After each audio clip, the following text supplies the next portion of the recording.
Good day mga boss! Eto na naman ang panibagong pasabog ng Northport Batang Pier. Itong si Gio Halalon daw ay isusunod na sa katatapos lang na trade ng Northport Batang Pier at ng San Miguel Bermen, na kung saan pinakawalan na nga ng Northport Batang Pier ang kanilang big man na si GM Calma kapalit ni Aban Naba plus future picks. Marami ang nagsasabi lugi dito ang Northport Batang Pier dahil napakaganda naging performance itong si GM Calma sa Northport Batang Pier.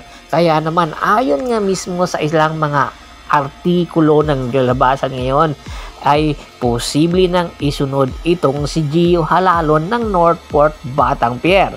Dalawa ang posibleng maging destination nitong si Gio Halalon. Kung sakasakali man napasukin ni Gio Halalon ang free agent market, titignan na yung destinasyon na meron siyang future.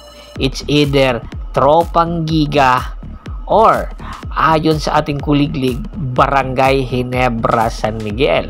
Dahil isa sa mga favorite team ni Gio Halalon ay ang Barangay Ginebra San Miguel, na kung saan badly needed ng isang guard na magkukumplement sa kanilang mga big man at merong experience. Sa experience na meron itong si Gio Halalon, pagdating sa mga semifinals or crunch time ay masasabi natin malaki ang may tutulong nito sa Barangay Ginebra San Miguel. Plus the fact na meron siyang depensa. Kumbaga, ang kinakailangan kasi ngayon ng Barangay Ginebra San Miguel ay isang two-way player na magkakaroon din sila ng energy guy. Ito kasi yung nagkukulang sa Barangay Ginebra San Miguel. Hindi naman kasi kaya ni Scotty Thompson mag-isa at ni Justin Brownlee. Lalong-lalo na sa sitwasyon ngayon.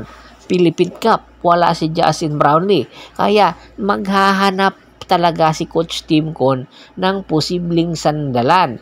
Alam natin na malalim ang lineup ng Ginebra pero wala silang role player. At isa sa mga tinitingnan ng Barangay Ginebra at ni Coach Tim Con na maging role player at maging main na point guard itong si Gio Halalon. Samantala, ayon din sa ating kuliglig, hindi lang si Gio Halalon ang posibleng pasukin ang free agent market, including na itong si Stanley Pringle. Alam nyo ba na malapit na rin mag-expired ang kontrata ni Stanley Pringle sa Terra Firma Jeep? At syempre, kung ikaw ang isang player at alam mo malapit ka magretiro tapos papasukin mo yung free agent market, di doon ka sa kupunan na magkakaroon ka ng immediate impact at magkakaroon ka, more malaki ang posibilidad na magkaroon ka ng kampyonato. At tinitingnan nga ni Stanley Pringle na pumunta sa Tropang Giga dahil nga badly needed ngayon ng Tropang Giga ang isang point guard na magkukomplement sa kanilang team. Alam natin sa pagkawala ni Jason Castro sa Tropang Giga ay nahihirapan sila mag-adjust. Mabuti na lang at nag-step up itong si Reyna Batak. Pero ngayon nawala si RHJ sa Tropang Giga dahil Philippine Cup ito. Kinakailangan talaga ng barangay rather ng Tropang Giga ang serbisyo nitong si Stanley Pringle.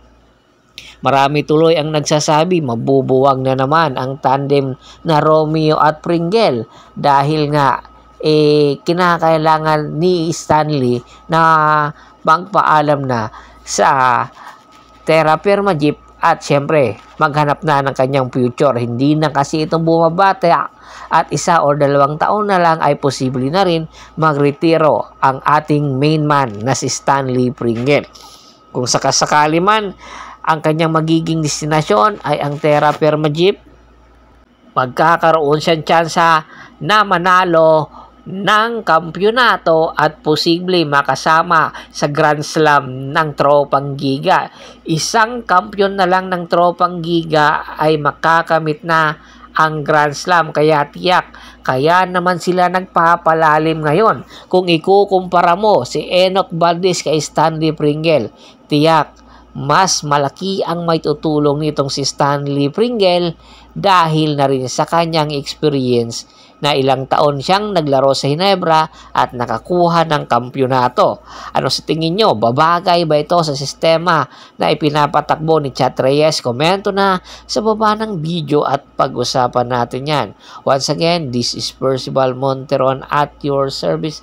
Don't forget to subscribe my sports channel at don't forget to click the notification bell button para nga maging updated palagi sa kwentuhan. At bago pa man natin tapusin ang ating kwentuhan, shoutout muna tayo sa ating mga solid na followers na laging sumusuporta sa atin.